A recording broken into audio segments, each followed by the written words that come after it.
কোচবিহার মানেই চলে আসে কোচবিহার মানেই সেখানকার রাজবাড়ি বা রাজপরিবারের কথা। তবে কোচবিহার নিয়ে আমরা অনেক কিছুই জানি না।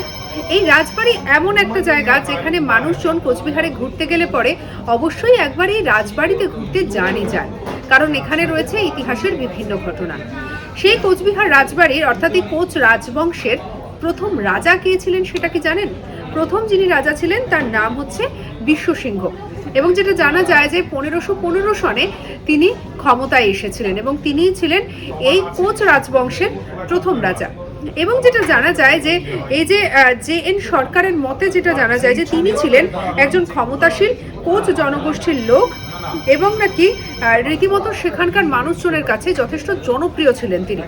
পরবর্তীতে আরও অনেকে সিংহাসনে বসেছেন এবং পরবর্তী বংশধরও সিংহাসনে বসেছেন, তবে বর্তমানে দাঁড়িয়েও এই রাজবাড়ি কিন্তু একেবারে অটুট অবস্থায় রয়েছে। তাই এই রাজবাড়ি কিন্তু কোচবিহারের অন্যান্য দর্শনীয় স্থানগুলির মধ্যে একটি অন্যতম আকর্ষণের কেন্দ্রবিন্দু। সঙ্গে রাখুন আজ তাক বাংলাকে, সাবস্ক্রাইব করতে ভুলবেন না।